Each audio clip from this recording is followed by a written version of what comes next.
लिए राज्यसभा चुनाव से जुड़ी हुई ये बड़ी खबर।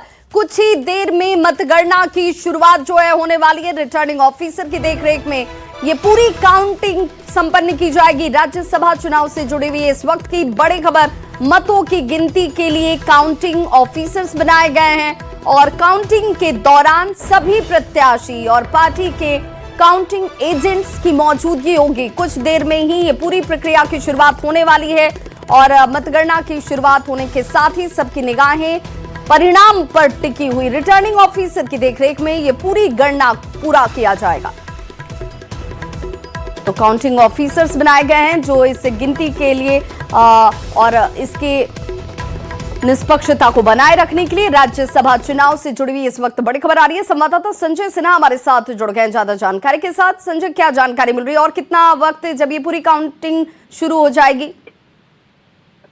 देखिए, बिल्कुल भी भाई, इस समय आप देख सकते हैं कि आपको मैं बता दूं कि अभी जैसे ही आपकी आवाज आ रही थी, लाउड स्पीकर से भी इस समय आवाज आनी शुरू हो गई। मतलब जो रिटर्निंग ऑफिसर है बार बार अनाउंस कर रहे हैं कि जो भी काउंटिंग ऑफिसर हैं, जो प्रत्याशी हैं, जो काउंटिंग एजेंट हैं, वो जल्द से जल्द जो है जो मतगणना स्थल वहां पर पहुंच जाए, क्योंकि शाम 5 बजने जा रहा है और शाम 5 बजे जो है मतगणना की प्रक्रिया शुरू करनी है। बार बार अनाउंस किया जा रहा है और आपको जैसे ही घड़ी की सुई 5 पर पहुंचेगी, जो महज कर सकते हैं कि 1 मिनट या कुछ समय बचे हुए हैं, तो उसी मतगणना की प्रक्रिया शुरू हो जाएगी। अब समझिए, मतगणना की प्रक्रिया का जो पूरा हिसाब किताब है, वो हिसाब किताब यही है कि 25-25 के 3 बंडल, 25 × 3 75 × 3 75 प्लस 6 यानी 81। इस तरह 4 काउंटिंग ऑफिसर जो है वहाँ पर बैठेंगे, मतों की गिनती होगी और मतों की गिनती के बाद आप यहाँ पर सीधे जो कर सकते हैं कि मतों की गिनती के बाद देखिए फिर अनाउंस हो रहा है, क्या हुआ है यहाँ पर जो है देखिए बार बार अनाउंस किया जा रहा है कि जल्द से जल्द बैलेट बॉक्स को लाया जाए। मतलब तमाम ये वहाँ से कहा जा रहा है कि अब लोग जो है वहाँ पहुँच चुके हैं, बैलेट बॉक्स को लाया जाए। मतलब हर चीज़ की जानकारी बताई जा रही है। बैलेट बॉक्स में आपको जो 81 वोट हैं, उससे पहले एक फॉर्म डी होता है।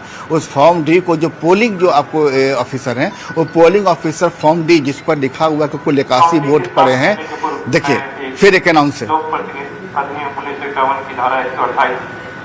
देखिए बार बार रिपीट किया जा रहा है, जानकारी दी जा रही है। तो उसमें क्या होता है कि जो फॉर्म डी है, वो पोलिंग ऑफिसर जिन्होंने पूरा मतदान कराया है, वो आपको फॉर्म डी पर 81 वो संख्या लिख कर देंगे। संख्या लिख कर देने के बाद क्या होगा कि वो 81 उस पर अगर संख्या लिखी है तो फिर 81 मत जो है वो बैलेट बॉक्स से बाहर निकलना चाहिए और उसके बाद जो है फिर आपको सीधे वहां पर जो है गिनती होगी। जैसा मैंने पहले बताया कि 25-25 के 3 बंडल हैं, एक 6 का होगा और इस तरह का गिनती के दौरान वहां पर आपको पार्टी के जो अधिकृत काउंटिंग एजेंट हैं, वहाँ 3 प्रत्याशी हैं और 3 प्रत्याशी बिल्कुल। आखिर सवाल और बहुत संक्षेप में जवाब चाहूंगी संजय, 81 मतों की गिनती में अनुमानित वक्त कितना लग सकता है? अब मैं देखिए मतों की गिनती में वक्त की बात है तो देखिए पूरा चूंकि सबके सावधानी से होता है।